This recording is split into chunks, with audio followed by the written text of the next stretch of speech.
of the Tamils of Sri Lanka and across the globe, I humbly request the UN Human Rights Council's 47 members of state to include the including the core group on Sri Lanka to bring a strong resolution on 46th Human Rights Council session and save the Tamils.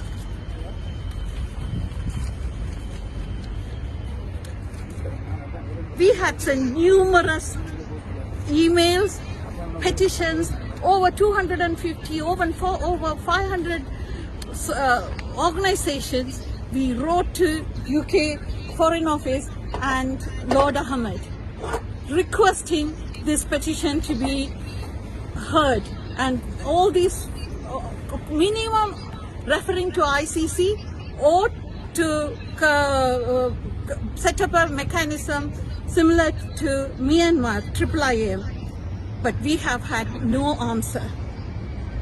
And we had given consistently 3 warnings that I would be starting a hunger strike if we had no response. In a democratic country here, I have been in this country since 1994. I have been a civil servant right from the beginning till 2nd of March 2020. I feel that my government has not heard me. When I say my government, I trusted the British government. British government historically has a duty, because if they had left the country as Tamil's country, we would have had 2 nations. Because they joined into for the administrative purposes, we are now facing the genocide. And now I plead to the British government, you have a chance to rectify the mistake that you have made. Please, I have been a human rights activist since 80s, from childhood. I left Sri Lanka when I was a little girl. I'm pleading with you. Let me give my voice. There are 57 countries that are facing genocide, not just my Tamil people. I need my voice for those 57 countries. Please don't let me die. But if one of these 4 demands are met, I'm refusing to take any medications or any treatment or any food. I hope and I sincerely believe Tamils across the world and all the human rights organizations, you and I have worked with you. I gave you all the witness statements. Not from me, ICPPG as organization, we submitted a lot of, I have not been idle. Tamils have not been idle. Tamils have been very, very, very fair. We have been asking for international independent investigation. Please do it. Please grant us. 12 years is a long time. There are genocide still continues.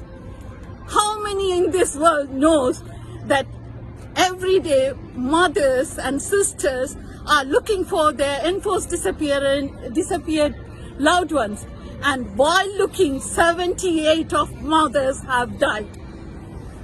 This is the plight of Sri Lanka now.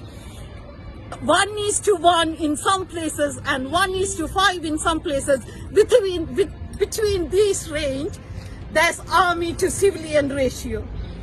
How can someone leave? Can you imagine? The international community, can you imagine this? Can you imagine somebody looking at you over your shoulders every single day for last 12 years? Whether it's a birth or birthday or death, there is army. How can Tamils live happily? We don't have our basic rights. We can't eat, we can't sleep, we can't even mourn the death of our loved ones. We have been denied those. Despite all these, despite army forcing you to stop, Tamils across north and east and all the civil societies, they came and they protested, they demanded. It is the same demand the diaspora Tamils kept. As Tamils across the globe, from Sri Lanka and diaspora community, we kept the 4 demands. And these are the 4 demands I am demanding too. Puthuvil to Polikandi, it was the same demand. I also quote Eric Solheim, who was the face of the international community. He came on a human rights day and told that international community only believes in Gandhian way. And he also said Tamils have to come unitedly and ask for one, they have to ask one demand, same demand. Here we go. We have protested peacefully from Pothuvil to Pulihandi, and enforced mothers